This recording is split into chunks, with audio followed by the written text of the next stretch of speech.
update on yesterday. So when I got to Freightliner, I don't know exactly what their shop is called. I think it's like Premier Truck, but it's the big one in Hurricane, Utah. Anyway, so I show up for a service and they're like, yeah, we can get you in today, we'll get you done. 5 hours later, they said that, hey, yeah, your service is done. Well, actually, I had to figure that out because my phone was about to die. So I was like, hey, can I go plug my phone in? And he's like, yeah. And he's like, oh, yeah, your truck's not there. And I was like, oh, okay. And he's like, let me go check. And then the manager comes in and he's like, oh yeah, it's just sitting outside. And it's like, sorry, I just been so busy, which they didn't seem very busy to me, but I think he just kind of forgot. And yeah. Anyways, so I'm just like, yeah, all right, cool. And so you grease the fifth wheel plate, checked all the tire pressure, greased everything, and they're like, yep. And I get out there and yep, fifth wheel's not greased. So I'm like, ah, great. And so I told them, so they brought it back into the shop. And then after they greased it, then they brought it out. And I was like, all right, so you sure you actually checked all the tires and made sure they're all good? And I'm like, yep. And so then I'm like, I had a bad feeling, so I was just like, all right. And then so I pull out a little bit and then I check a couple of the tires and yeah, they're not. So I bring it back. I'm like, you guys didn't even touch the tires. Like, why are you guys lying to me? Like, it really pissed me off. And they brought it in, they did the tires, and then I'm just like, you know what? Now I gotta check to see if they actually even greased. And so then get on the truck and they didn't even touch the driveline. So I go back again and the manager said that, oh, sorry, like with these newer trucks, we don't have grease shirts like that. It's still no excuse. You're a licensed mechanic. You're supposed to know this kind of stuff. Like, it doesn't matter, and it's just no excuse. And it was pretty sad. So from my experience, I'll never be going back there, and I do not recommend anyone going back there. And I hate to even say this and talk bad about people, but it's just when you're gonna lie straight to my face. And 3 times that I had to bring it back in because I knew you guys didn't do what you guys said is pretty pathetic. But luckily the guy at the front desk, he was willing to make it right, so he took $100 off of the service, so that's nice. But yeah, then again, it's not good. So I ended up deadheading to Salt Lake City from Hurricane because there was a flatbed trailer at Ritchie Bros. So I picked that up, and that's going to Watertown.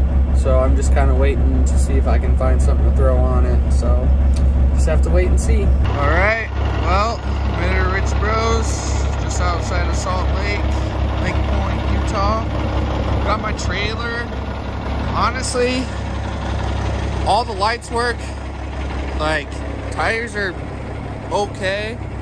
And yeah, I mean, can't really say anything bad about this trailer besides it being a 41 footer, so that really sucks. But hey, it is what it is. I'm gonna try to get a load that doesn't require the full 48 or 53 foot. So yeah, this is the trailer that goes to Watertown, South Dakota, but there's no rush to get it back, so I'm just gonna try to do a couple loads with it.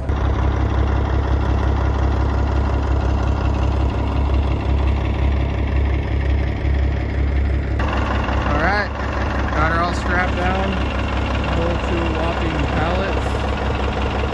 Yeah, real light load, under 10K, going to Gillette, Wyoming. Let's go. Not too bad. It's been a while since I've thrown strats. I'm winded.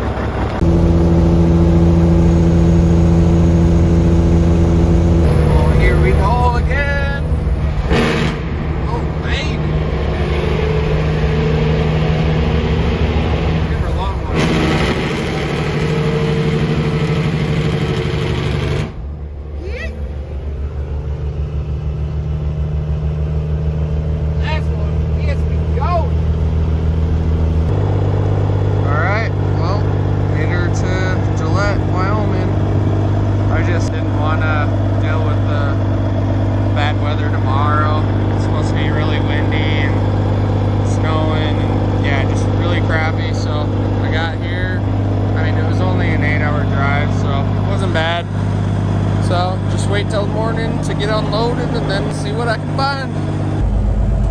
Well, by the looks of it, they got me unloaded already, which is nice because I did not want to deal with, granted it was only like 6 straps, but I did not want to have to deal with taking those straps off this morning because as you guys can see, I guess you guys can't really tell that well, but right now the high is -12 and the wind is like 20 plus miles an hour right now, so yeah, it's gonna be like -60 today technically with the windshield. So yeah, just pray that my truck doesn't gel up. Yeah, this is not gonna be good, to say the least. 2 hours going the other way. Gotta load Casper, Minnesota. Yeah, it's not very nice out, that's for sure. Yeah, it's only getting worse by the minute. This is awesome. Oh well, gotta make that money. Well, it's only getting worse. Man, I just hope I can get to where I need to load. About an hour out. Let's see. Yeah, it's not good. It's definitely got a lot worse. Oh shit. You need to see the road right now. Well, they just shut the other side down, so just got past in the nick of time, but we still got a little stretch before we hit the interstate, so hopefully they don't shut that down quite yet. They shut down the northbound of the interstate. It's only a matter of time before they shut down the southbound, but hopefully we can get loaded and get going down the road. This storm or get out of it. I don't know, it's not looking like the greatest. Well, shit.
Shut down. Ooh-wee. She is cold. A little bit of ice on the beard. A bit of snow on the hair. -17. Gotta love it. Well guys, I pulled the trigger. Got me a dash cam. Now we really in business. Sheesh. Let's go. Alright, it's Thursday, mid-morning. Ooh, that dude's drifting his trailer. Check it out. His trailer brakes are locked and he's got a couple popped. As you guys can see here, 1 second. Oh, come on, buddy. You should know better. The interstate's open here in Casper, but it's still closed. South Dakota. And they don't expect it to be open until midnight, so I might be just taking a little detour to go a little farther up north. It's actually going to be will end up being shorter miles, so yeah.